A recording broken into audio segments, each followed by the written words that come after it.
Hi everyone, welcome back. It's Mr. Greffo here. I've been working on a video to expand on the collection system video I did earlier. I've had quite a few comments and suggestions back about it, and I wanted to questions, and I wanted to cover some of those points and hopefully give you some ideas of how you could make your own collection systems a little more interesting. So I've got this system here. I've got a few, basically these are all the same, so you can just have as many or as few of these as you like. I've got them, you'd have them invisible when you use them, but I've got them just slightly transparent so you can see where they are for now. In fact, we can easily script it so that you can make it easy to see what you're doing when you're making the map. Okay, we've got this thing, and let's just jump in and show you what it does. So each of these will randomly load a type of pickup. So in this case, we've got an apple. When you touch it, when you touch this box, this collision box, it spins round, goes up, and then bursts into some particles, and adds the points that it's worth to you. So let's have a quick look at how this works. Inside in this pickup, I'm just calling it pickup spawn point, and we have one part in there called a detector. That part I'm using an attachment hovering above it, with a particle emitter inside that. That's set to have a rate of 0. Um, Now that's just the setup of that one, and then I have a folder in replicated storage with the pickups that it could be. So we got an apple, a banana, and an orange, and we also have the pickup event inside the replicated storage, and then we come to our setup script. So this sets up the pickup spawn points, and we have a local script as well. So this is so that each player can collect them themselves once, rather than all of them. Well, one person collecting it and it's gone for everybody. So I can show that now if I just jump into a two-player test.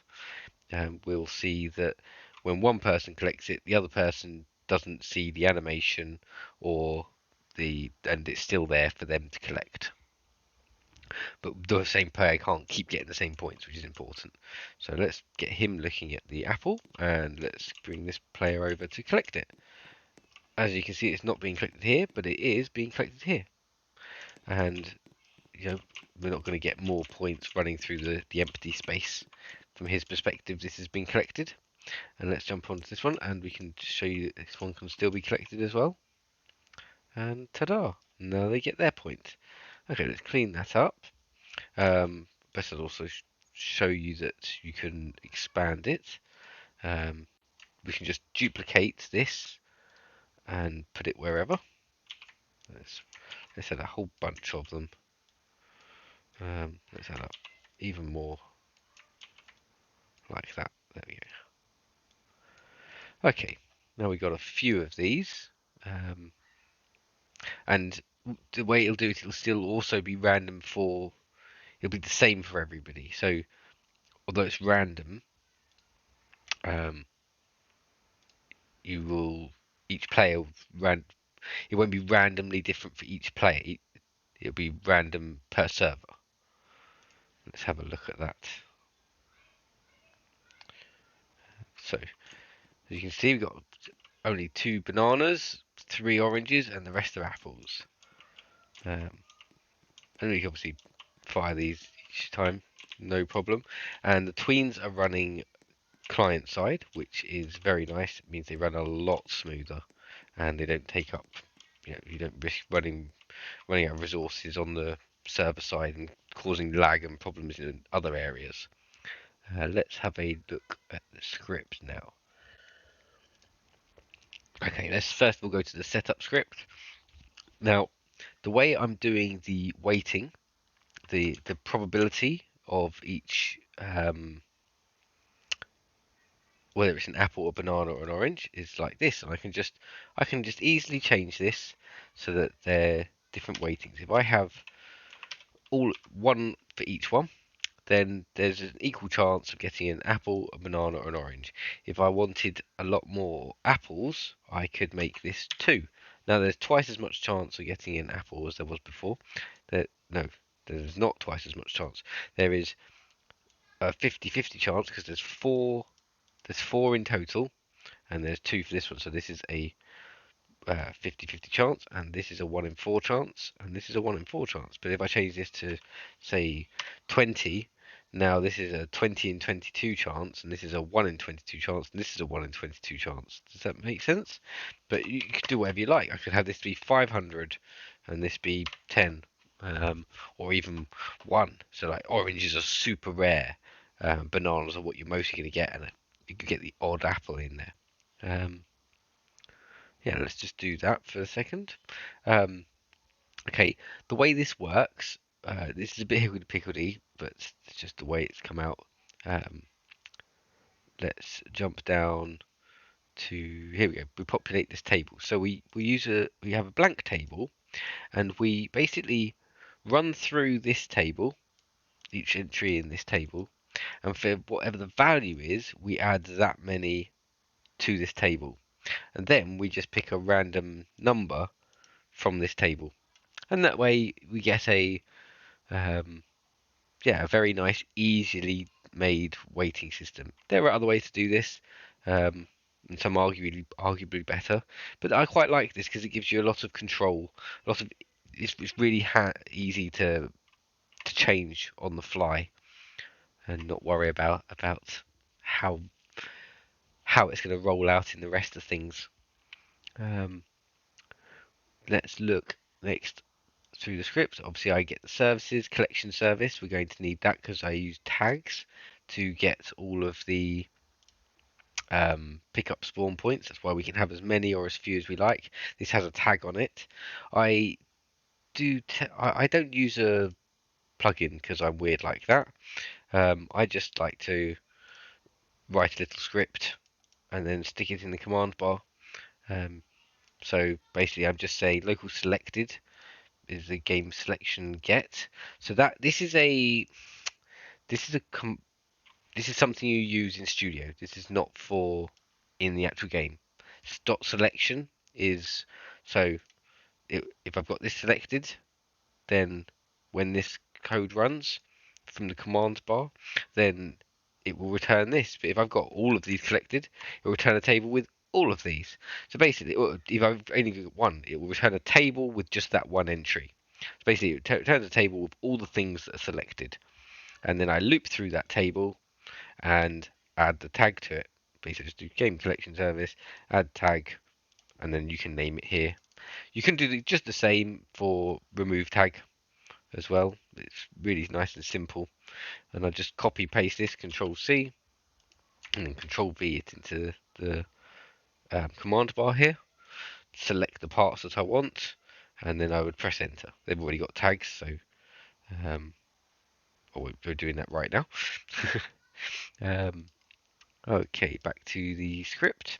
Player service, obviously needed for when players added, and replicated storage because I'm getting things out of there from the pickups and the actual pickup event, which I then reference to the pickup event and the pickups folder, so that I can use get children on that and just basically return whichever ones are in here.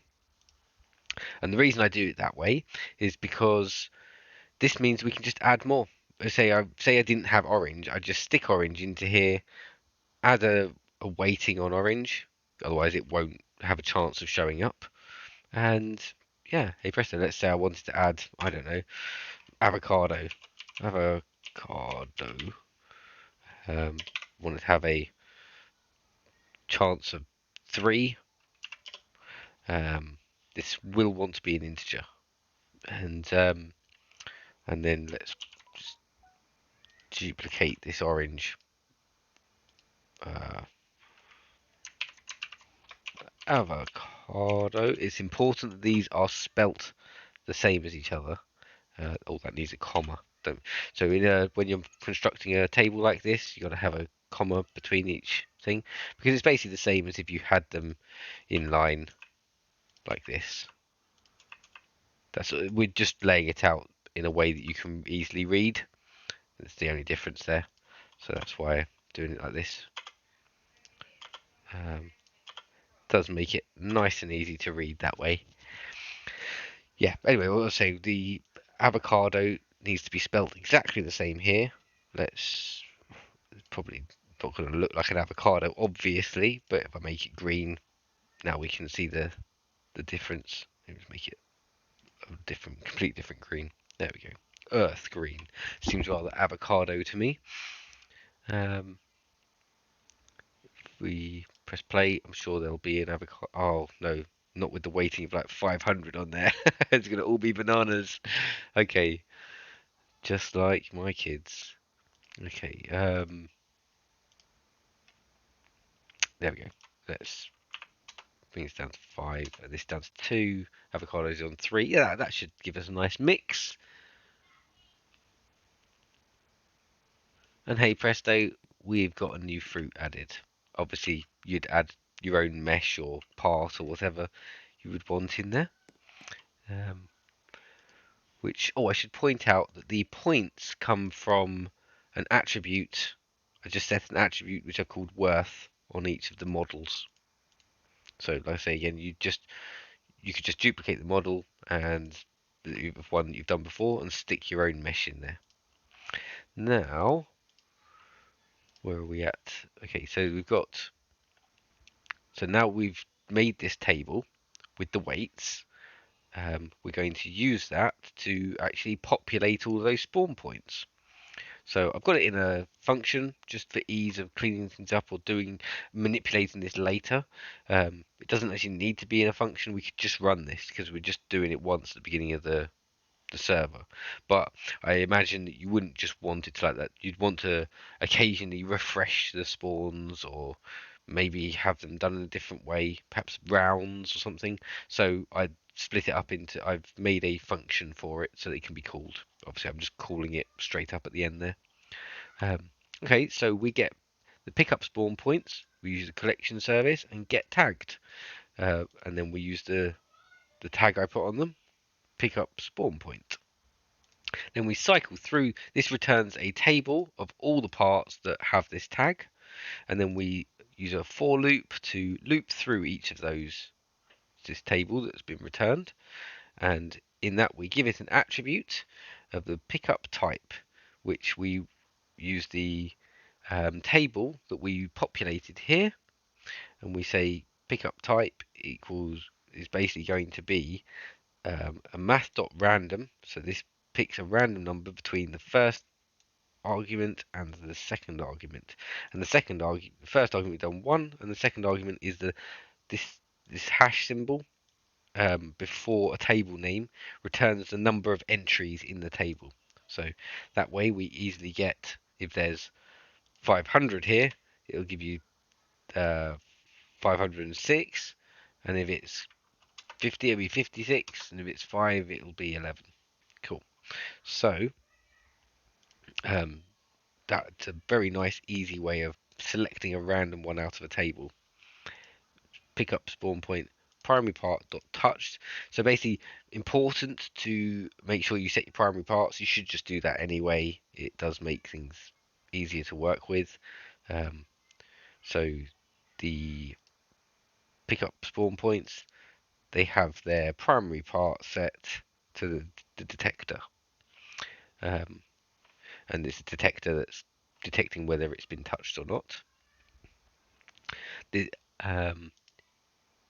And then we get the argument. We name the parameter other part. This is what's passed by the touched event, and it's the part that touched this primary part. So it's the other part that touched it. That's why I've called it other part. A lot of people call it hit. I'm fine with that, but I just wanted to make it nice and clear for people. So then we say if other part dot parent find first child humanoid, then, and now what we're doing here is we're just checking that it's a player that's touched it. It's not just a random piece flying across the map or something else.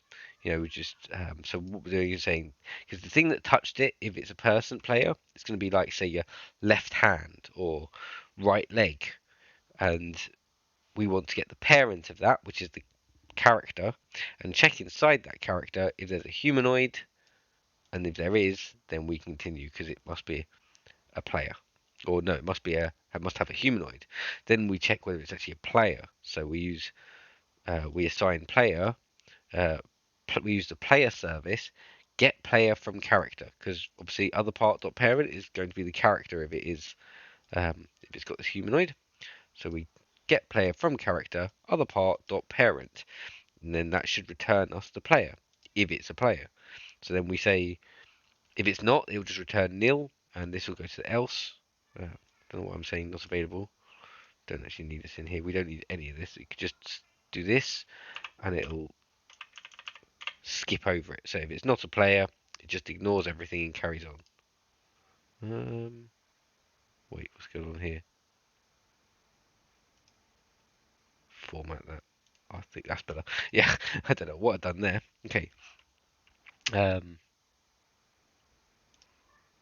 yep. So, and if it is a player, then we're going to use the pickup event, and we're going to fire that client, and we're going to send it um, the pickup spawn point that has been touched. So obviously we want to know which one it is that we're going to trigger the visual side of things to go on. So that's cool. That will then fire the local script, which we'll go on to in a second. After that, pick up that this is connecting this. So this will happen anytime it's touched. We can continue on to this. But I could put this sort of later or earlier. It's just the order I wrote it in. We're going to set what we're doing here is setting up the pickup spawn. So we're just connecting this to it. We only need to connect it to it once, so we're doing that at this point. Local pickup equals pickups folder, find first child, pickup spawn point, get attribute, pickup type, clone. Now this seems like, oh my god, what's going on here? I have condensed it quite a bit, and this isn't very clear. I do feel a bit ashamed of this. I should have probably split it up for you guys. Okay, so pickup equals pickups folder. Um, so we're going to look in the pickups folder, which is in here. So here, as you see, I named that already here, and find the first child in here, which is so. This is our terms for the find first child that we're looking for. So we're going to look for whatever this has been set to, whatever attribute this has been set to. I've done it this way because this could be quite useful if the apple is an item that you're actually going to pick up and have in your inventory. It's a tool, and you want to have a new tool be put in there because we don't have to do this individual for each person. In your system, you might have it that it appears and only one person can get it. I don't know, maybe you was doing a One Piece style devil fruit. You want those players to it to actually mean something, and occasionally they spawn, and then you get it, and you've got this thing you can carry around or use somewhere else. I don't know, or maybe they're keys to get out of Granny's basement or something. But whatever your system is, I'm trying to make it so that this is more flexible for you. The pickup spawn point, get attributes, pickup type. Okay, so that's it, and then we clone it. Uh, then we take this pickup that we've now just cloned. We set the primary part's position to the pickup spawn's primary part position. So basically, we're just going to put them in the same place using the primary parts, and then we're going to set the parent into the actual spawn point itself.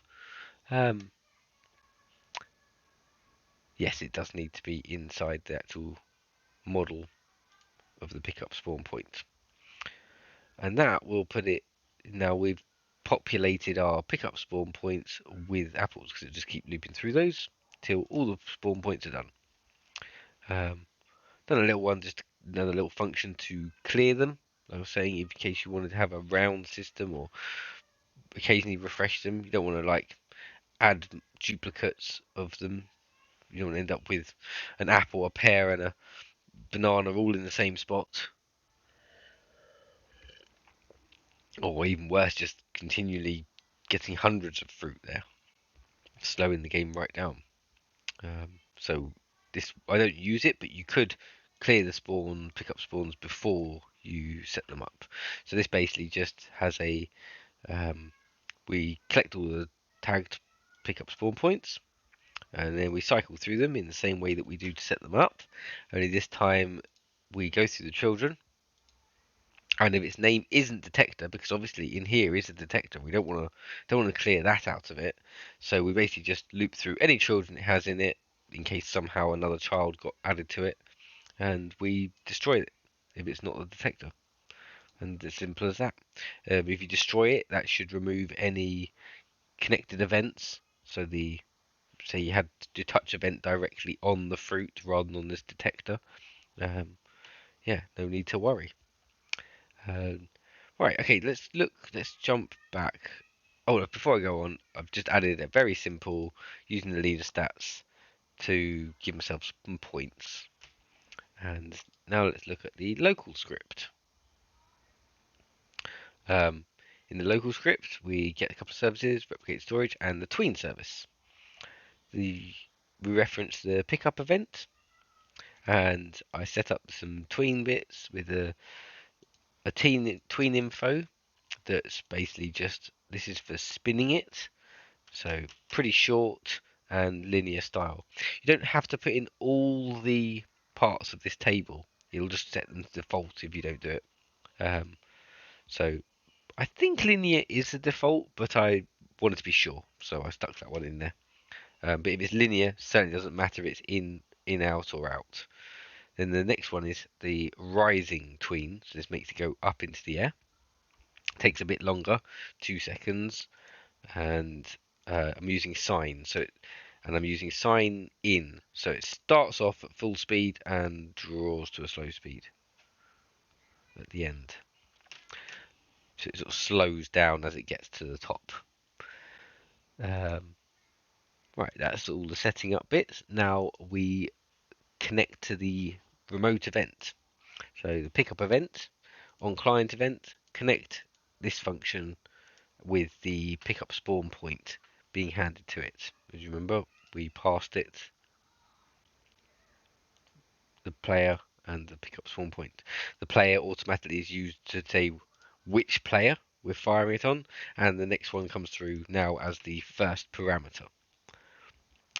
If the pickup spawn point get attribute available not equal to false, then we set it to false. So this is just so that we can locally check that the player is not picking it up multiple times.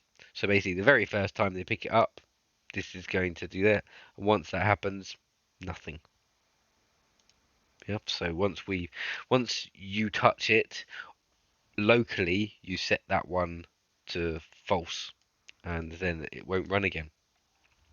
Then we reference the model, or we don't actually reference the model. We just make a variable for it, and then we look through the and get children, look for the child's name's not detector, then we set that child to the model, basically so that we can, it doesn't matter whether it's called apple or orange or anything like that. The detector's a part, so we don't want to just be looking for a part. And I don't know. I thought this was the nicest way. You could come up with some other ways to make sure you get the correct parts in here. Could be fruit or pick up be the name of all of your things. It just makes things a bit easier this way, I think. Then we say if the model's been set, then we continue on and we make an offset. This is how high it's going to go. I could probably actually take this value straight from wherever I put the attribute. It would probably be a nicer solution actually, as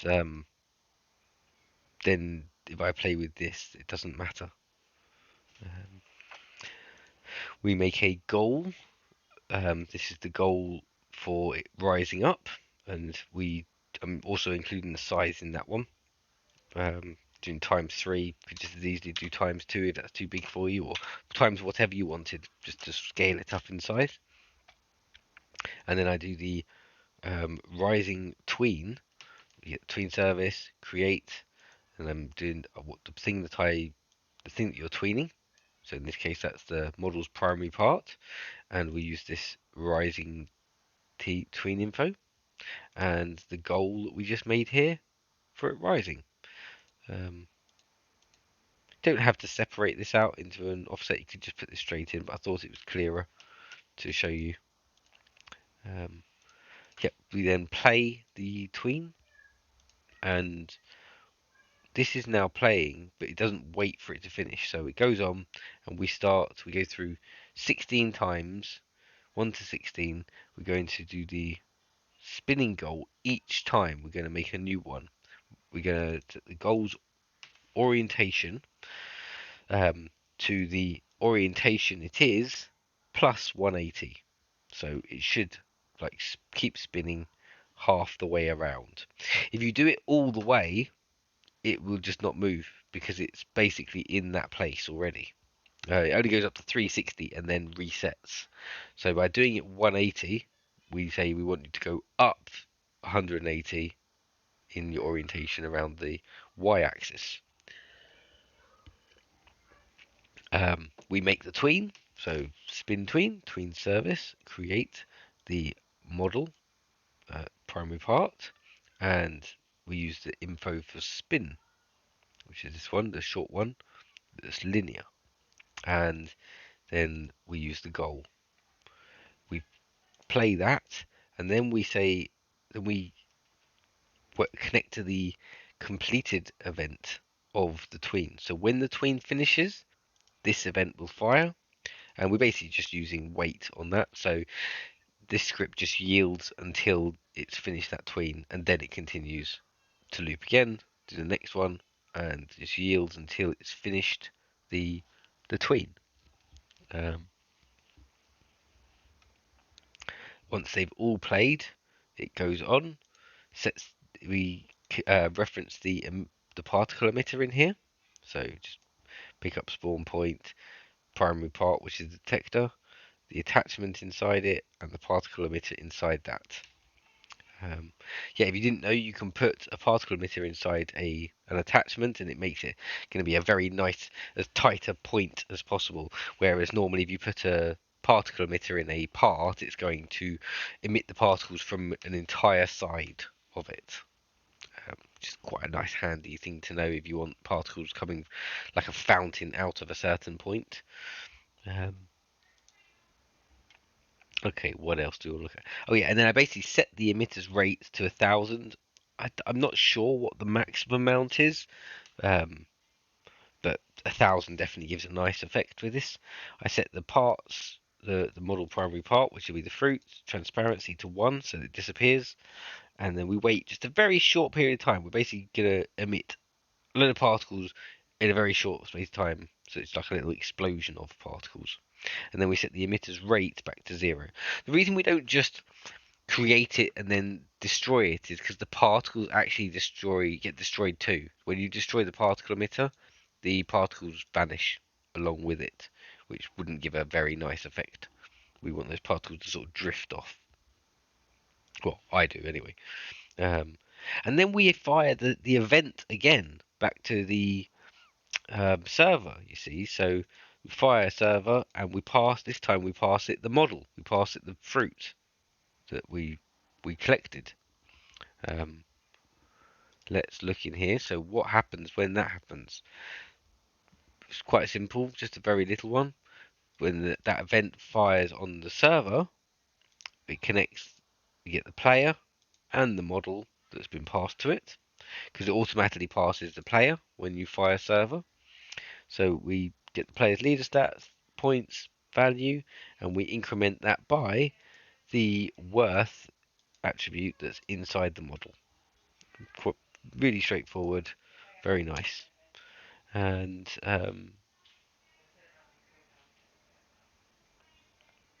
that's about it there.